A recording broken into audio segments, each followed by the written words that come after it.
Okay, and why are the meltdowns always in cars? Now to the cackling witch herself, Joy Behar from The View, whose jealousy is something to behold. Here is her assessment of Trump's new White House press secretary, Karoline Leavitt. I think she's probably been put in there because, according to Donald Trump, she's a 10. You know that's what it is. I want to be clear, though, it's not her first job. It was her first press briefing. She worked in the previous Trump administration. The ever-empowering feminist, Joy herself, everyone. And this is why, of course, she's on The View and not working for the most powerful man in the world, because Karoline would wipe the floor with you bitter banshees any day.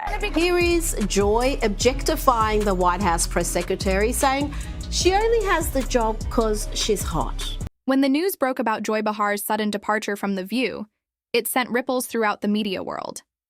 Fans, critics, and even her co-hosts were left shocked. For years, Behar has been a staple of the show, known for her bold opinions and unfiltered commentary. But what could have led to this unexpected exit? Was it a personal decision? Or was there more to the story than meets the eye? Let's take a deep dive into the drama that's been unfolding behind the scenes.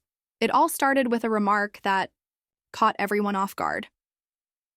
On a segment of The View, Joy Behar made a comment about Sarah Huckabee Sanders, the White House press secretary. Behar suggested that Sanders only got the position because of her looks and not her experience or expertise. For a woman who's been vocal about women's rights, gender equality, and calling out sexism, this comment was jarring.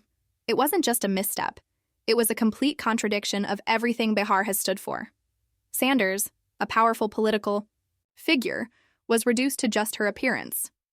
It left many wondering, was this the same Joy Behar who spent decades advocating for women in politics? Was this an accident? Or was there something more going on? Naturally, the backlash was swift and fierce. Within hours, social media was flooded with anger.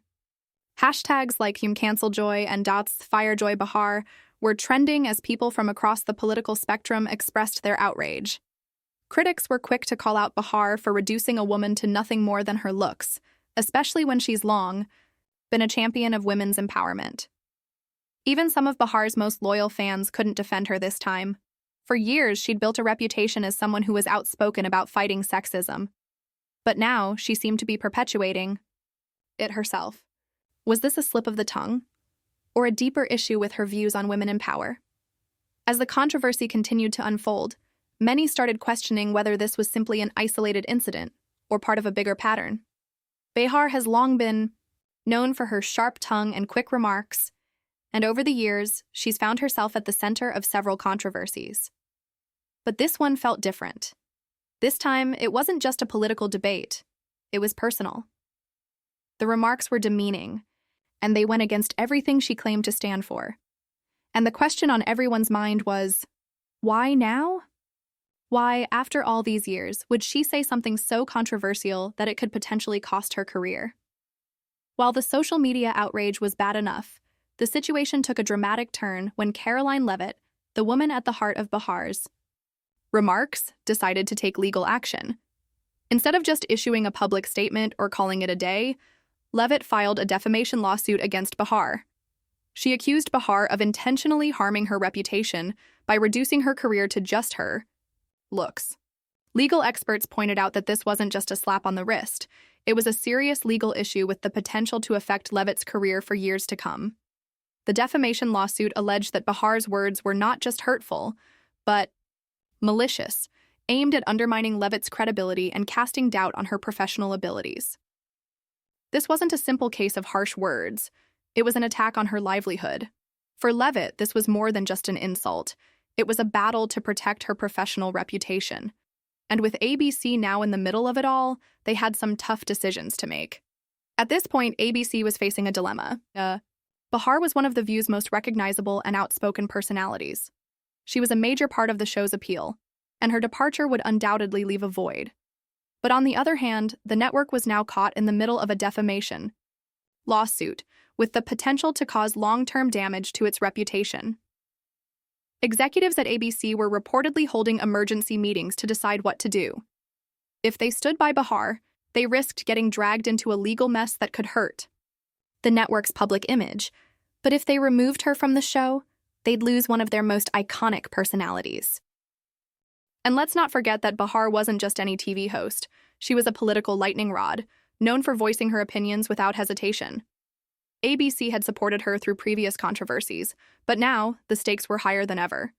Would they take a stand and protect one of their biggest stars? Or would they decide that the legal fallout from the lawsuit wasn't worth the risk? Behind the scenes, things were reportedly tense, with staff members split on whether Behar should be allowed to continue.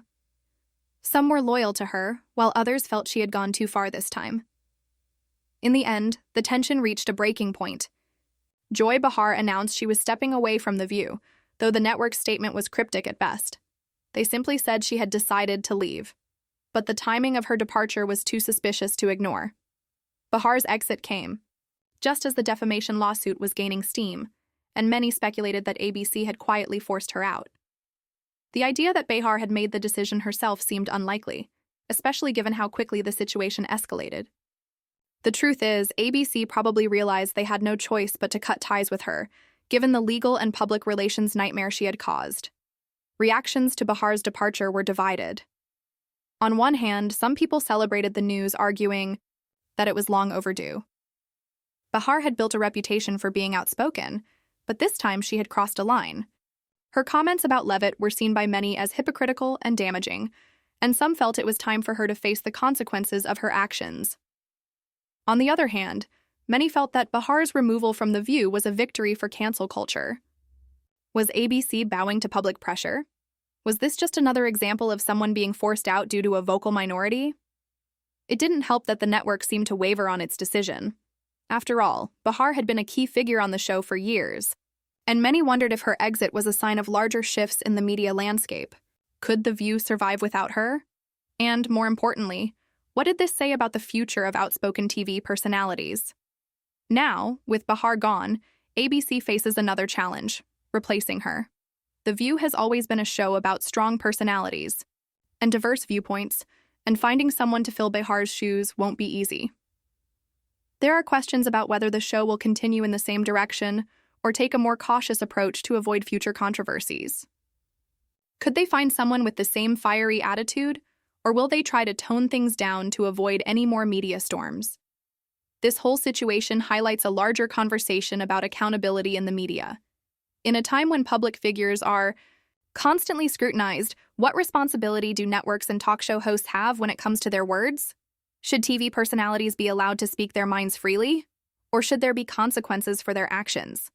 Behar's exit has sparked questions about the power of cancel culture and whether it's becoming more prevalent in today's media landscape. And what about defamation lawsuits? Will this case set a new precedent for how media outlets handle the fallout from inflammatory remarks?